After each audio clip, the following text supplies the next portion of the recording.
Okay, now that I've gone through all this and realized that my camera and microphone was turned off, let me go ahead and give this a thumbs up. Sorry about that, folks. And I thought I'd turned it on, but I guess Rumble didn't actually turn it on. So here we go. Dan Bongino, they're still going with this story, episode 2573. Okay, let's check it out and see what that's all about. So far, the hyperdrive seems to be working. If you missed the opening of yesterday's show, it was epic as we tried to figure out in live time how the quantum capacitor broke down. It was great. It just goes to show you, like, that's the benefit of being here live, right? That catastrophe could happen in a second. And if you watch it on demand, we appreciate that, but you miss all the fun. So I promise I'm being authentic and genuine here. I really can't believe they're still going with this President Trump death threat story in Turkey. I'm going to tell you why. Number one, the story doesn't even work for them in their narrative that the Iranians are not dangerous and this was a war of choice. Correct, fellas? That's their thing. There's a war of choice. President Trump was sitting around playing Parcheesi one day with nothing. Iran did nothing wrong. They're Boy Scouts. And he just started to start dropping bombs on. That's their narrative. Just put it in a search engine. War on choice. That's their thing. So the fact that they were, according to intelligence, trying to kill which we know they're lethal plotting efforts. I've seen it. Don't tell me it didn't happen. I know stuff media people don't. Their lethal plotting attempts to assassinate political figures in the United States, President Trump and others, by the way, are very, very real. The death toll the Iranians have, levied against us using VBIEDs in the Middle Eastern theater, Hezbollah, the Beirut, you can't dispute it. So the story doesn't work for them, but because they hate President Trump, they keep going. Second, it makes them look like total cowards themselves. They took on a job they knew was risky, traveling with the president, just like the Secret Service does, just like the military does, and just like the White House staff. And now they're bitching and moaning. I can't believe it, man. We went to like a hot zone around the world and there may have been a threat and I didn't get a personal Secret Service security detail. You actually did, whether you know it or not. Any P1, if you're a P1 and you pick this up, I'll be super impressed. If someone in the chat picks this up, put it on the screen. What am I talking about here? You have to be a regular hardcore listener. Folks, when you're a new guy on the president's detail, the first place they put you as a young agent is, yes, I've talked about it, with the press. Now, you're not there to secure the press from a threat. You would. So essentially, you have a security agent there no matter what. You would. You're not going to let them die. But that's not why you're there. You're there to protect the president from the press. What do you mean? The press going to shoot the president? No, practically speaking. But the Secret Service is concerned that someone may place a bomb in some of their camera equipment, and maybe they know, maybe they don't know. Who knows? Maybe it's surreptitiously done. They have security with them all the time anyway, and they're still bitching and moaning. Here is this hapless dipshit, Larry O'Donnell. Of all the clowns in the left-wing MSNOW, CNN space, folks, this guy takes the cake as like the biggest zero on TV and the male space. I know the difference between a man and a woman. You got Rachel Maddow and us. This guy's up there with Acosta levels of stupid. Here he is last night. This actually happened, complaining that President Trump is a coward because he didn't go along with the plot to assassinate. I'm sorry, man. This is why the media has zero credibility in this country. Check this. All right, and I've got to jump in here, and he's absolutely right about that. They've got no credibility. They make stuff up about Trump putting them in danger. Okay? All right, they know that he's had several assassination attempts on his life.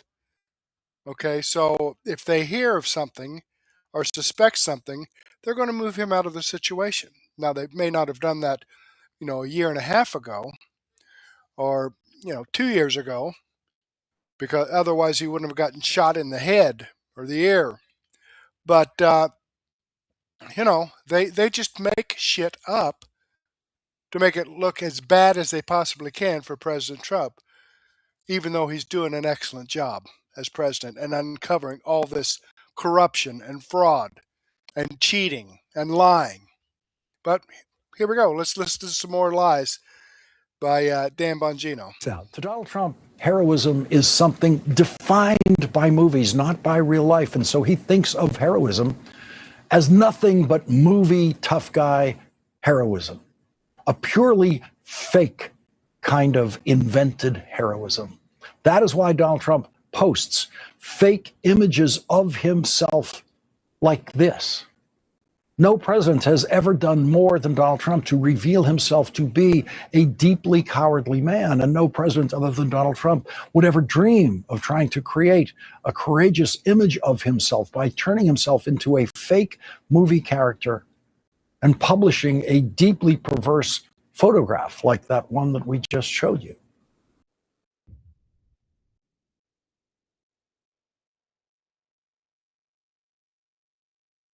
Fellas, Andy, right? If there was only a photograph of President Trump like acting heroically under fire, I mean, Larry's right. It's all fake. What are you guys putting on this? It's like something. Oh, gee. If you're listening on Apple and Spotify, you're missing all the fun, right? If there was only one picture, guys. Right, Justin? No one's seen this before. How did you get this? This is not like an iconic image that 99% of the Globe's already seen. If there was Larry O'Donnell, dipshit O'Donnell, if there was only one picture of a man getting shot in the head and then heroically standing up and not saying run, but fight, if there was only a picture of him doing that, it's the weirdest thing. It's the strangest thing. POTUS gets shot in the head. He gets shot in the head. They're like, no, he got shot in the ear. Ear's on the head, dipshits. Where do you think the ear is? On the ankle? He was shot in the head, avoided death by what? A millimeter? Maybe a half a millimeter. If there was only a photo of him getting up. And what did he say when he got up? Because nobody knows. No one. What did he say? Run? Did he say, Secret Service guys, let's get out of here? Now, Sean Curran, the director, cheese? Yeah, did he say cheese? Cheese, smile? What did he say? No, he said fight. He said, now, Sean Curran, the director of the Secret Service, I've known for many years. I consider him a friend. Sean is in that picture.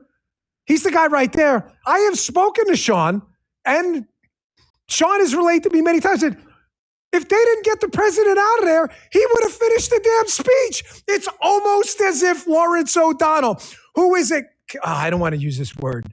I'm sorry. Wait, language. I'm sorry, guys. I'm just going to tell you now. This is one of these words I rarely, if ever, use, but it's a pro. Where do you think I'm going with this? Lawrence O'Donnell's a big pussy. I hate using that word. Sorry. Lawrence O'Donnell. Thankfully, and I'm not being silly here at all. Period. I don't. Thankfully, none of this has ever happened, and God forbid it ever does. Larry O'Donnell and can't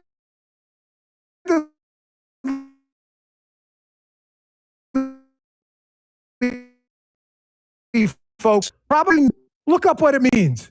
I'm not hanging out to finish a speech. Listen, Larry the pussy, you should make that trend. You really should. Cat turd, I don't ask for a lot of favors, but you should really make that trend today. I promise you, if God forbid this were to happen to you, the last thing on your mind is telling the Secret Service detail, I'm not going anywhere. I want to finish my speech. Sean told me he didn't want to go. The first thing he was looking for was his shoe. He wasn't even looking for to get out of there. I spoke to him, 2 days later at the RNC.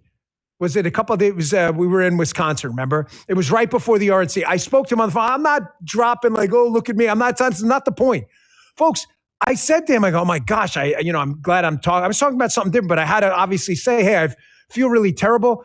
He was talking about getting shot in the head. I swear on my life, Paula heard the whole conversation. She heard He was talking about it like it was no big deal. He's like, yeah, man, hey, I'm recharged. I got bit by something. He wasn't like, oh my God, I was scared to death. Folks, I swear to you on my integrity, he acted like nothing happened. You can call the president whatever you want, Larry the pussy. You can. But calling him a coward, saying, oh,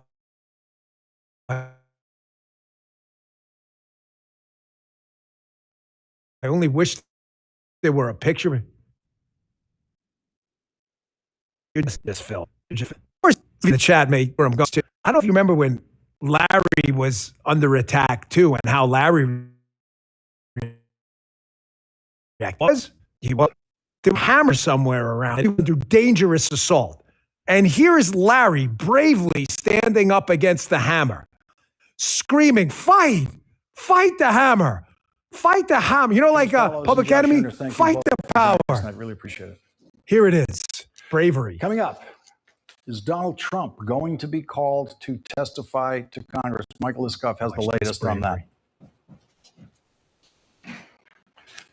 Stop the hammering. Stop the hammering out there. Fight. Who's got a hammer? Fight. Where is it? Fight the hammer. Where's the hammer? Fight the hammer. Is it on the go up on the other Fight floor? the hammer. Somebody go up there and stop the hammering. Stop the hammer. Fight the Stop hammering. the hammering. Fight the hammering. Fight the hammering. Fight the power. I'll go down to the goddamn floor myself and stop it. He'll go himself. He'll go himself. The balls on this Phil guy. Griffin. I don't care who the fuck you have to Phil call. Griffin. Stop the hammering. Stop the hammering, Phil. Look at this poor lady. She's like, this is bravery like I've never seen it. Empty out the goddamn control room and find out where this is going on. It's go either to the there GT or there. control or room. Out there somewhere. Go out there now. He does go himself. God forbid the hammer. Stop the hammering. Motley, tear it up in the chat. Keep it. The woman talking in my ear was talking about the Labor Day special. The Labor Day. No, he's talking about the Labor Day special. We went to a soft. Fight the hammer. Fight the hammer. Yeah. What do you mean in the conversation? Tell him, Larry. Look at his bravery. Not in the Bush stuff. No. Look at this bravery. I've never seen anything like it. This poor lady's back again. She's like, I can't believe I got to give this dipshit his shit. This may be the greatest. Stop the show. Just stop. We're going off the air. Forget the sponsors. Stop. Just give. That's the greatest clip we ever did. I'm done. Self-praise sucks, like Aunt Jane used to tell me. I'm sorry. I can tell by the Mutleys in the chat right now. That's maybe the greatest thing we've ever done. You just heard the Dan. Sometimes they do that. I think they're for real. Folks, notice the clip is not funny because of me. I'm not a comedian, I promise you. The clip is funny because it's just him doing what Lawrence O'Donnell does with the slightest stress whatsoever. Fight the hammer. Meanwhile, President Trump gets shot in the head, starts screaming, fight, wants to finish the speech. Like, that guy's a total coward. All right, I'm going to go ahead and pause it there. And yeah, I didn't think he was funny. I think he's disgusting.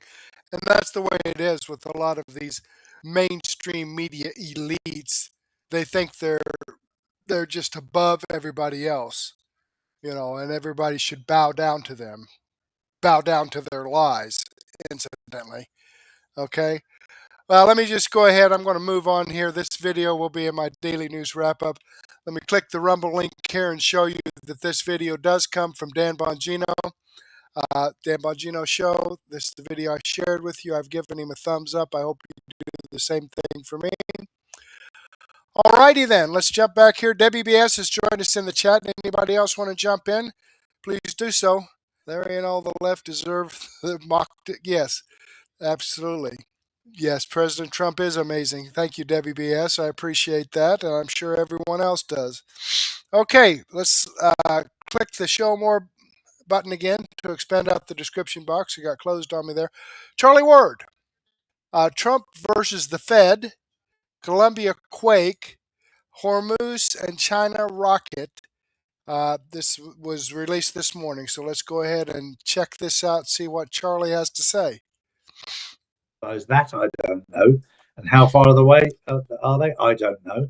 But if we listen to what they've told us in the past, it doesn't make any sense. And the one thing with the truth is, the truth does make sense. So, good morning, Drew. How are you? Good morning, Charlie. Good morning, everyone. I'm very well, thank you. And over to the USA, there's growing tension between President Trump and the Federal Reserve. Trump has spoken directly with Fed Chair Kevin Walsh as pressure builds over interest rates. Walsh was Trump's own choice for the job, but so far he hasn't delivered the rate cuts the president wanted. The question now is whether the pressure intensifies ahead of September's Fed meeting. Well, this is all part of the exposure. There are a number of people, and you're starting to see them, that Donald Trump has put forward, because rather than point the finger at them, he puts them in the spotlight, like he did right from the start with Fauci. He put him in the spotlight. Let him point to himself. And the same is happening with the Federal Reserve, which is neither federal nor has a reserve. He's put somebody in charge of it that he's put the spotlight on, because the whole thing is being collapsed. So it doesn't surprise me one little bit that when suddenly you think you're the big dog, you're put into a high position by the main man, and suddenly the spotlight is on you. This is all part of the pantomime. This is all part of the movie. This is all part of the exposure. Because if it's done this way, it's far easier for them to expose themselves. Whereas if Donald Trump pointed the finger, it would look vindictive. So this is how it's being done. These people are being put in the spotlight for a reason, and it's happening. They're being exposed for what they really are. We're seeing the complete collapse of the US corporation, the Federal Reserve. That all of those are disappearing. They're all going. And it's long overdue. But on the way out, they're putting up a fight. Trump has been very clever as to who he's put in certain places as the old system is being dismantled. Certain people are put there for a reason. You were wondering at the start of this journey why he put so many Zionists in high positions. Why did he do it? Now it starts to make sense. They will expose themselves. They'll hang themselves. He's put them in the spotlight. There's no point in him pointing to them because you wouldn't believe it. So he's put them out there in the spotlight so that they do it to themselves. What an amazing time to be alive, to watch them, these people who've done so much damage to you and me and the economies of the world are now put in the spotlight and they can't get out. They went in there thinking they were the big dog, but the big spotlight is right on the big dog right now, and it's all being exposed, and it will all come down. Everything is collapsing, and we're starting to see the complete collapse of the whole system around the world. It's happening right in front of us in plain sight. True. Next up, the death toll, sadly, from Colombia's devastating earthquake has risen to 265, with hundreds still missing. Rescue teams are continuing to search collapsed buildings as the government announces an emergency reconstruction fund. Well, Charlie, we've got fires, we've got earthquakes, we've got droughts. I mean, what else could be possibly? Times. This is the collapsing of everything. And for those people who don't read their Bible, you'll be living in fear. For those people who do read their Bible and know and understand their Bible and understand what is going on right now, you'll be grateful that we're in the end times. This is the time when good and evil separate, different timelines, different frequencies. And there's plenty of good people out there that will be very glad to see the back end of everything that's bad and evil. We'll see you tomorrow. That was the news on Thursday, the 13th of August, 2026. Have a wonderful day. All right. We'll see you tomorrow. Bye-bye. I just wanted to share Charlie Ward with you, so let me go ahead and click on the Rumble link here and show you that this video does come from Charlie Ward. It's the video I shared with you. I've given him a thumbs up. I hope you do the same thing for me. Okay, let's jump back here and see what Mel K has to say. We the people had enough. The DOJ must act. Okay, this was actually from yesterday, the 12th, but it's good stuff that I want to share with you.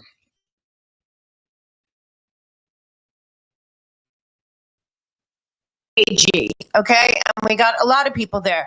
There's a lot of work to be done, and there's a lot of work being done on the counter side, and we'll get into that. But the first thing I just want to say is the hearing with Anthony Fauci, where he took the fifth, and the auto pardon, which has no chain of custody from Joe Biden to the auto pardon. We should be demanding chain of custody evidence that those auto pen pardons were signed, or that Joe Biden somehow knew about them. To say that there's no chain of custody and somebody just whispered down the lane and thousands of pardons and executive orders were signed, and Joe Biden, who's so out of it, now apparently he's on death's door, but he was so out of it and everyone knew it. And Neera Tanden is the one that bothers me the most, of course, because she runs the subversive Center for American Progress, which has been the disease of progressivism sold to us as something good, when really it was the controlled demolition of America sold to us as progress. The Center for American Progress is also John Podesta's NGO, and Neera Tanden signed something that allowed John Podesta to control $300 billion of taxpayer money during the Inflation Reduction Act, which was really the Green New Deal. It went to 6 NGOs, but bigger than that, it really, I think, went to feed the progressive movement inside America and outside. And what does that mean, really? The progressive movement is against, first of all, the constitutional republic and the Constitution of the United States. They believe both are flawed, and that critical legal theory and holistic law is the better plan for our country. More than that, you might not know, John Podesta was one of the original writers of Agenda 2030. He is also the Center for American Progress. Brookings and the Council of Foreign Relations are the ones that have been pushing Agenda 2030, the 17 Sustainable Development Goals for full technocratic totalitarian track and trace global governance. So every dollar going to the progressive movement is really going towards the National Socialist Workers' Party of Germany, the Progressive International, to the Sanders Institute, to the Center for American Progress, all of which leads to European socialism.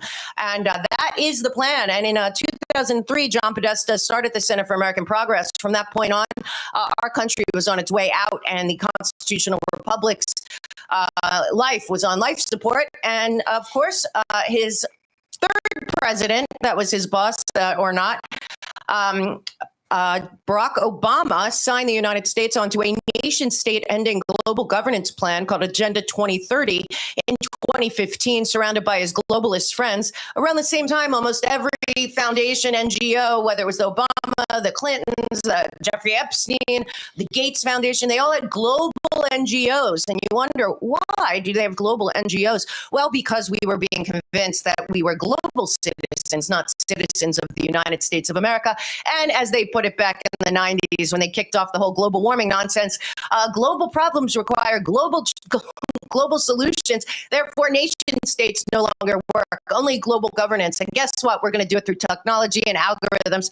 And the presidents or the people will not matter anymore. They will have regional control. It's all there on the World Economic Forum, the UN, the Bank of International Settlements, every website that covers Agenda 2030 and the 17 Sustainable Development Goals will tell you flat out, nation states no longer work. And the one that they hate the most is the constitutional republic, because individual liberty, rights from God, not government, and auto-determination are the problem to the people that run the international banking cartel, the global public-private partnership, and those that would like Agenda 2030 to be the law of the globe, not just of the land. So let's start with the revelations, very disturbing revelations. Rob, you look like you have something to say. Nope. Keep going. Roll. So as you know, Dr. Christiane Northrup was on our show many times, as was Dr. Thorpe, as was Naomi Wolf, all saying that the shots, the vaccines, were dangerous for pregnant women. And all we kept hearing all over New York City when we were there were big signs on the kiosks that was showing pregnant women get shot, all of this stuff. And now we know not only should pregnant women not have taken them, but the number of miscarriages, of which all two of those doctors and Naomi Wolf were saying were happening, not only were happening, but Anthony Fauci knew that they were. And what has come out in this new trove, you can find it on Rand Paul's website. 34,000 text messages and 522 voicemails the Senate Homeland Security Committee pulled from Fauci's government-issued phone. The text chain is very disturbing, particularly January 2021 text chain between Anthony Fauci, Dr. Murthy, and Dr. Rochelle Walensky. That is why I say it is not enough to hold Anthony Fauci accountable. There are a half dozen, if not a dozen more people that should come in front of the American people and tell them the truth about COVID and everything that surrounded it. In the meantime, what we know now is that three officials were going back and forth over the risks of vaccines to pregnant women. Murthy on January 25th wrote, "For pregnant women considering getting the vaccine, are you aware of any data or theoretical reasons why vaccinating early versus late in pregnancy would be preferred, and any sense of when there will be more robust data on vaccine risk to pregnant women?" It turns out that Walensky said that more than 15,000 pregnant women had already enrolled in the CDC's Safe vaccine safety monitoring system. Fauci wrote that there is no data or theoretical reason to believe that vaccinating early versus vaccinating late in pregnancy would be preferred. Okay, I'm going to stop it there because I remember the mainstream media talking about people that were complaining, ladies were complaining about their menstrual cycles were all screwed up. I mean, talking about actually bleeding for a period of 3 or 4 weeks nonstop. Okay. And I also heard reports about how women were having miscarriages. And the mainstream media were calling these ladies, these women, liars. Like the mainstream media, a woman goes to him and tells, reports having a miscarriage or menstrual cycle being all screwed up, and the mainstream media calling them liars? Now, if that wasn't a WTF moment, I'm not sure what was. But, that's the mainstream media and the deep state. Amazing, isn't it? But it turns out that there was no data at all that it was even considerable for pregnant women. Even worse than that, what we know now is that COVID shots were causing a large increase in miscarriages in the first trimester. It looks like in August 5th of 2026, Anthony Fauci's phone was found, and they now have released a lot of this. And like I said, what it says is Fauci's exact warning in these text messages. Since many people have significant cytokines, storm, and fever after the second dose. They call it cytokine. Cytokine. This theoretically could be associated with miscarriages in the first trimester. He's talking about it. Walensky says definitely a good point, especially after the second dose. He wrote that the data were limited, said risks and benefits had to be weighed, and said no issues had arisen among the 10,000 vaccinated pregnant women. But later on, the FDA had found thus far no red flags concerning pregnant women. Well, not the case, we find out. It turns out that there was a lot of concern that existed while pregnancy-specific evidence was limited. Pregnant women had been excluded from the pivotal pre-authorization trials. Therefore, there was none. Again, what we have now is essentially Anthony Fauci, Walensky, Murthy, FDA, CDC, all concerned about pregnant women getting the shots. But you wouldn't know that from watching Anthony Fauci here. In fact, he encouraged people. Take a listen to this. However, when you look at the unvaccinated versus the vaccinated, there is absolutely no increased risk of that. So because of that, the CDC and the ACOG, the American College of Obstetrics and Gynecology, who used to say it is okay for pregnant women to get vaccinated, to change now and say it is recommended that pregnant women get vaccinated. Okay, and you'll see, you can stay there for a second, Jack. You can see right here, Ron Johnson put up the exact message right here of Dr. Fauci. Can you read that? Because it's hard to see. Yeah, it says, it's from Dr. Fauci. It says, I asked around a bit more and another issue came up that you need to be aware of. Since many people have significant, you say it, Rob. Cytokines, storm, and fever after the second dose. This theoretically could be associated with miscarriage in the first trimester.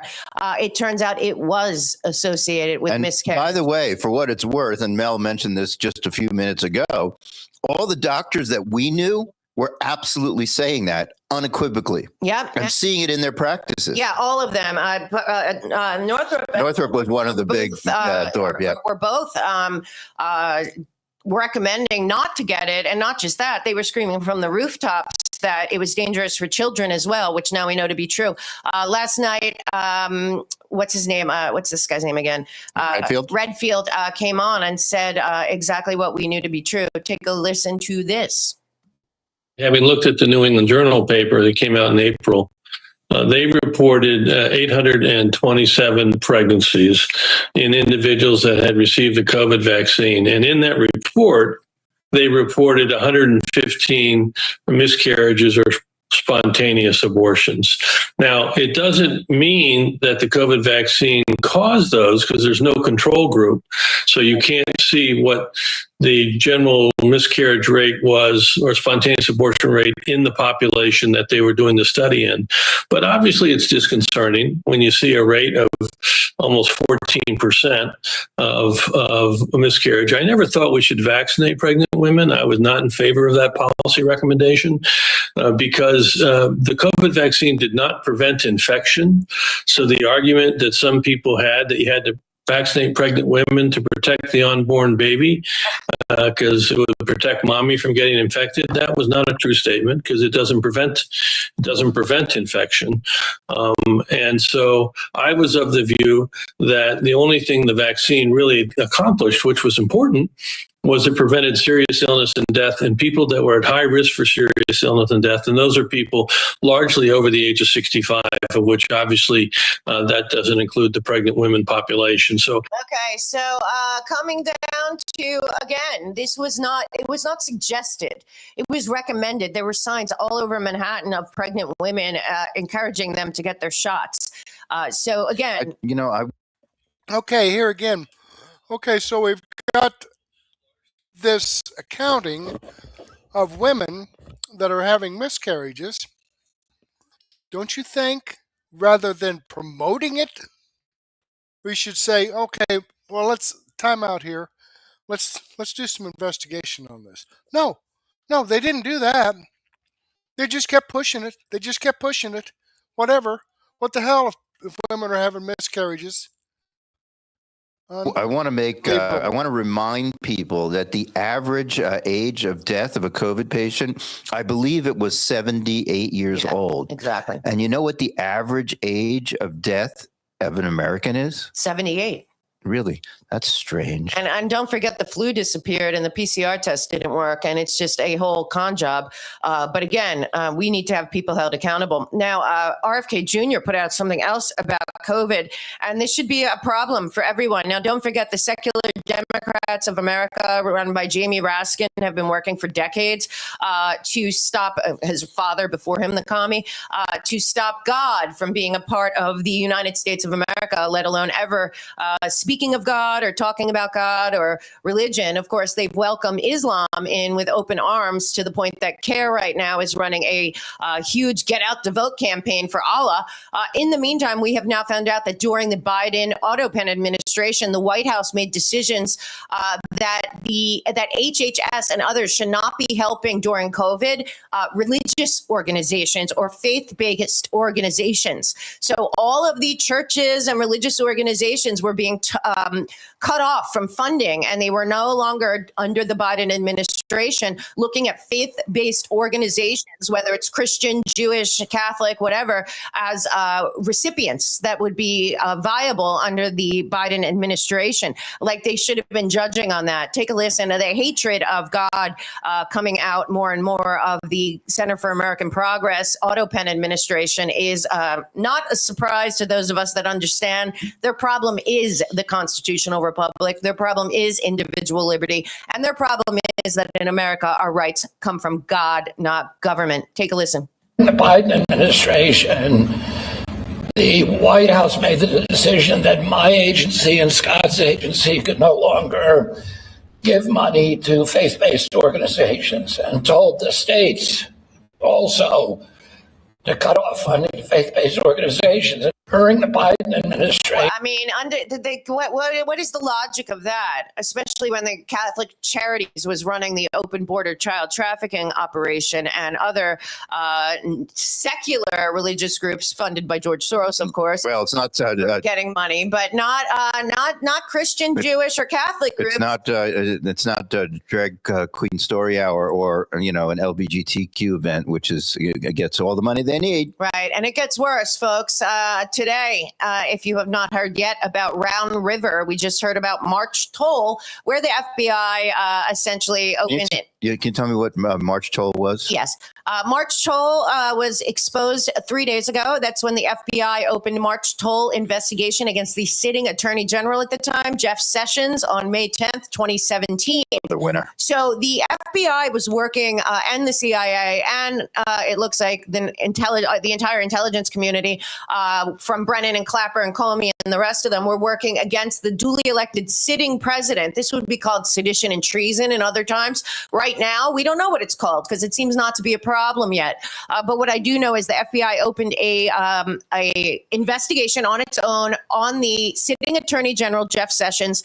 The investigation was later handled, of course, by the Weissman-Mueller fake special counsel 2-year investigation that took over the DOJ. The DOJ under Donald Trump's first term was completely and totally run by people that hated Donald Trump, the resistance, as you can call them, and the fake Mueller-Weissman special counsel investigation. Why do I say it was fake? Because Mueller, Weissman, and the entire 50-person team of the DOJ and FBI working on the Mueller investigation knew full well that Donald Trump had no connections to Russia, that they were created by Hillary Clinton, John Podesta, Elias, and George Soros in the Clinton campaign, then passed on through the Steele dossier, and then reconfigured by Brennan and Obama into a fake ICA claiming that Donald Trump had connections to Russia when he did not, when it was all fake, and they all knew it was fake. They felt that Trump winning the election was an existential threat, and therefore the FBI, the DOJ, the CIA, and everyone around them conspired to kick Donald Trump out of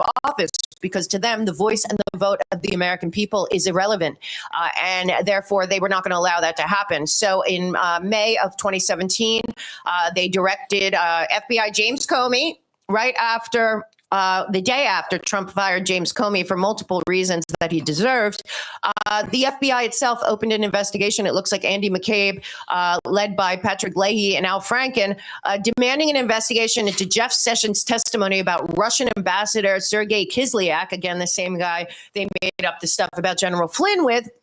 And again, they labeled it case highly sensitive and treated it as a sensitive investigation matter so that nobody that came in with Donald Trump would know about it. They changed names and all of that, and they required the file to only be read in the FBI SCIF of the Washington field office of the FBI. It looks like Bill Priestep, again, is a big player in here. He was, of course, the one who approved Crossfire Hurricane, a fake investigation into Donald Trump. And also Mueller's office assumed that the Sessions matter, interviewed the attorney general, conducted additional investigation, and closed it without charging. So that was, again, a fraudulent case. But worse is what came out today. So today you can find it on the White House website or on Just the News. FBI received corruption warnings about the Biden family from 14 different informants. This is also after Bill Barr and Chris Wray and everyone else knew that Hunter Biden's laptop was real. I know he told Tucker Carlson a few days ago that it wasn't. Well, it was, and I've seen it all. So it was real, it is real, and it has a lot of compromising situations on there for the Biden family with China, with Romania, with Russia, and especially with Ukraine. But it turns out that the 14 informants the FBI investigated, they kind of set aside and they started a secret operation called Round River. It was launched in 2020. About 6 months before the election, to classify Ukraine corruption allegations as Russian disinformation. So this operation was going on in Chris Wray's FBI while the fake Ukraine impeachment was going on, because now we know the Ukraine whistleblower was a CIA operative who worked in Ukraine since the overthrow of the duly elected president in Ukraine in 2014 by Obama, NATO, and the CIA, and National Endowment for Democracy, and George Soros, and everyone that ran Ukraine. But what we have now is that the Round River team that launched this investigation, they flagged Bill Barr and Mike Pompeo as Russian conduits while they were investigating the Biden family corruption themselves. So people inside the FBI turned the investigation into Pompeo and Bill Barr and multiple other people, Nunes, Grassley, Johnson, Lindsey Graham, Jim Jordan. They marked them all as conduits of Russian disinformation. I'll say that again. They labeled them all conduits of Russian disinformation. Then they went as far as to label all of the people involved with Burisma and Hunter Biden as victims of Russian disinformation.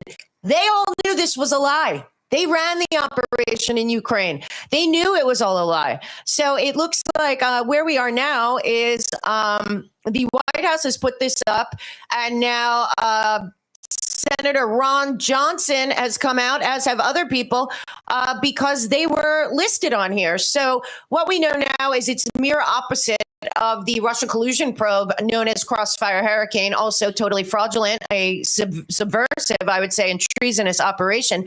But the FBI pursued unsubstantiated allegations spread by Democrat operatives and media that Trump and his allies conspired with Vladimir Putin to hijack the 2016 election. They knew full well that this was not true. In fact, we are still waiting for answers to the Seth Rich laptop and who really hacked John Podesta's emails and who really was involved in the 2016 election. It goes the other way, of course. But FBI analysts in Round River sought to dismiss any significant evidence in the Bureau's possession about Hunter Biden, about Hunter Biden's laptop, and about the Biden family. Okay, I'm going to go ahead and pause this right here.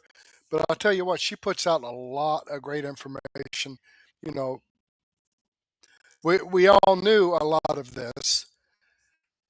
But, you know, it's good to go over it, to remind ourselves, you know, how much corruption and lies and just fraud that was going on. And it's coming out. Thank goodness. If Donald Trump wasn't president, you know, this stuff never would have come out. Okay?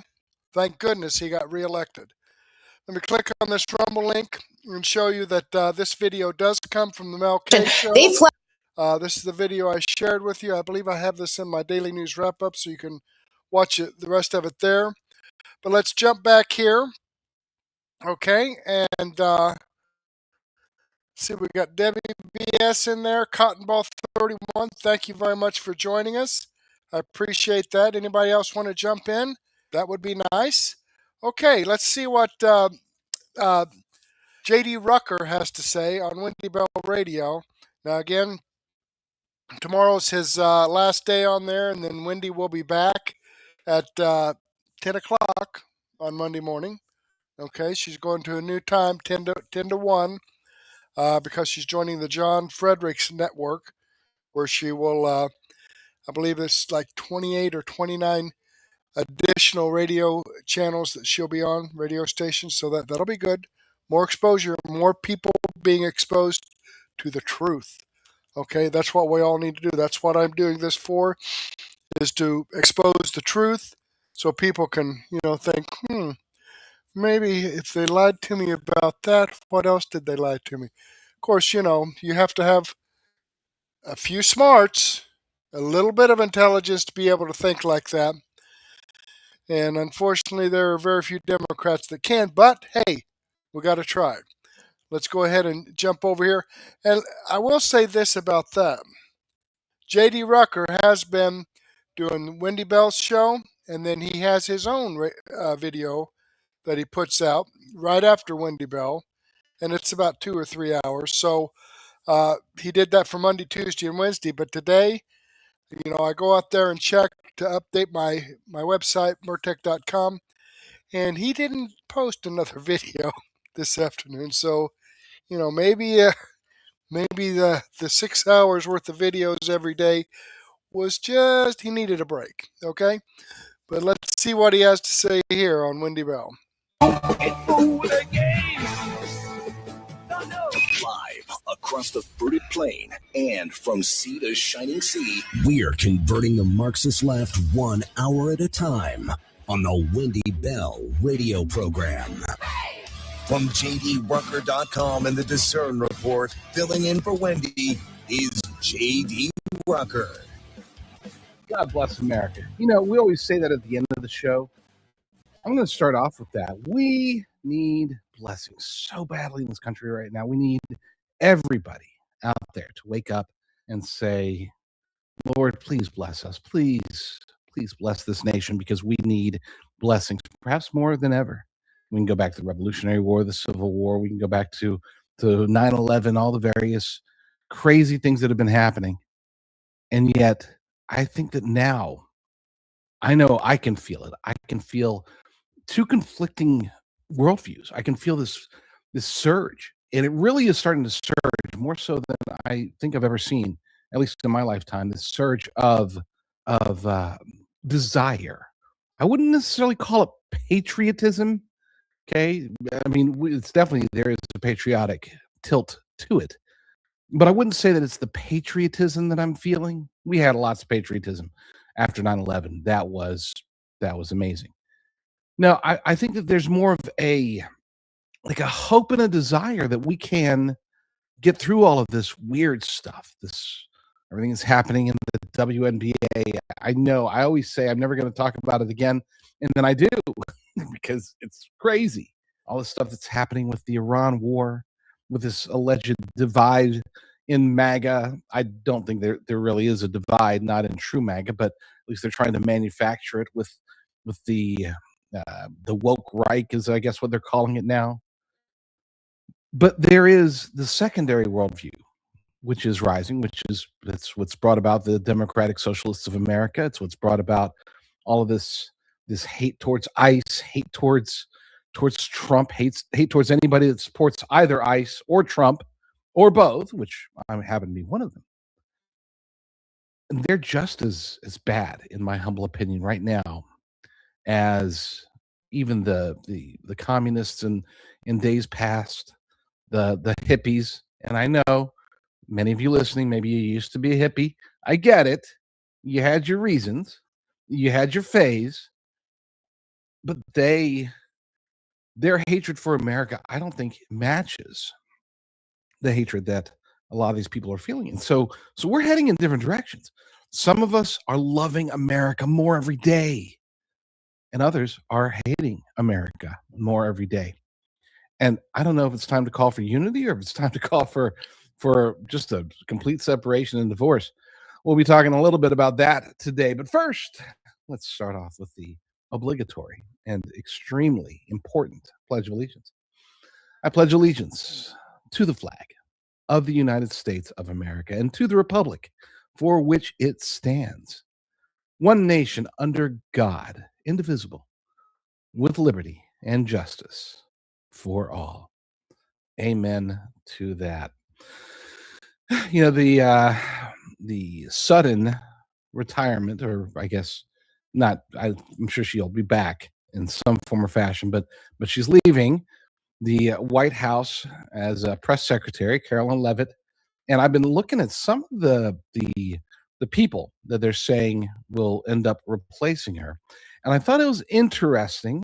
I don't know if this was an intentional hint or if it was just sort of, a random thing. But it's conspicuous that 3 hours ago, President Trump posted an image, or is actually a screenshot of a post from somebody whose name has been floated as a possible replacement. He posted an image of Dan Scavino with Carolyn Leavitt and their spouses. And I thought that was interesting. I don't know. I'm not going to read too much into it. He didn't put any text with it. He wasn't insinuating necessarily anything, but he does tend to use Truth Social to convey messages, and maybe that's a hint. I've heard other names out there. One of the markets has Alina Habba as the top choice. I think she'd be great. She's an extremely loyal friend to President Trump. She's worked with him before he was president. Before he was president a second time. Obviously, as his attorney, she's worked with him, tried to work with him as a U.S. attorney. Of course, they decided the wokesters, the lawfare judiciary types decide, oh, well, technically speaking, she can't do it. She's not whatever. Such a joke. But yeah, she's been there by his side the whole time. And so I'd like to see that. That's definitely a plausible one. I said yesterday on my show, maybe it was this show, either way, I did say that I actually like Scott Jennings. Now, Brock was telling me this morning he doesn't think that Jennings will do it. Why would he take the pay cut? He's making probably great money from CNN. He's got ambitions in politics in Kentucky. I don't know. I think that if he really does want to be political and he really does want to be in office, then this would be the right path to get there. Sure, he gets great. Well, I wouldn't say great. He gets some exposure on failing CNN. He does get to own the libs on a pretty much a daily basis. So there's that, but it's a limited audience. Whereas as White House press secretary, he would get far more exposure because he would be on, I don't know about every network, but he'd be on most networks, at least at some point. He would be able to get his name out there, name recognition, face recognition, and he would still be owning the libs. It's just in this case, it would be reporters rather than panelists on the various shows that he's on with CNN. So I think he's obviously he would be a good pick. I know that my audience had yesterday, they were talking about wanting who was it? Sean Parnell. I did look on the list. He wasn't listed as they had like the top 16 potential replacements, and his name wasn't on there. Very disappointing. But there were a few out there. Who do you guys think? Who number one, who do you think's going to get it? And number two, who do you want to get it? And for those of you listening on the radio, you can always join the live chat by going to wendybellradio.com, and you'll be tied directly into the Rumble channel where the amazing audience chimes in and says things like that they want to see Brock as the next White House press secretary. Either way, it is a shame. I think it was Stephen Miller. Somebody said yesterday that they thought, and they were being sincere, they thought that Carolyn Leavitt was the best press secretary in the last 30 years. That might be true. Could be. I like her. I mean, but now who knows? You know whose name is on the list for whatever reason? One of the betting markets has him on there, and he's at the bottom, but he's still technically on there. And that was Tucker Carlson. Imagine that. Could you picture it? I mean, maybe 2 or 3 years ago, but now could you imagine? I mean, I don't think he would take the job. I don't think he would take the pay cut. He's making a whole lot of money doing his thing. But yeah, I mean, that would be a joke. It'd be a total joke. And I would say there's literally zero chance, like a 0% chance that President Trump would allow Tucker back in the island. Sarah Huckabee was very good. Jamie notes. She was my favorite. I thought she was the best. I kind of liked her better. Not because and she was very knowledgeable, obviously, and all of them have been, except for Scaramucci. He doesn't count. All of them have been very knowledgeable, very, very, very good with the press. I think that where Huckabee came in and sort of differentiated herself is that she was very good at just blah whenever they were blah, right? When they would say something stupid, she wouldn't condemn them per se. She would just be like, whatever, get out of here. And I like that. I like the subtle versus, like Carolyn Leavitt is like, that's the stupidest question I've ever heard. What are you even doing here? Moving along. I love that too. Don't get me wrong. It is what it is. We'll see. No need to speculate. Somebody said Wendy Bell could be press secretary. I'd love to see that. I don't know if she has the patience to deal with. I know I don't. I couldn't do it at all. I would be like, after the first day, I would already be spitting on microphones and yelling at people and throwing my binders at them and probably my shoes and anything else. Yeah. Somebody mentioned Christy Noem. I don't see it. No.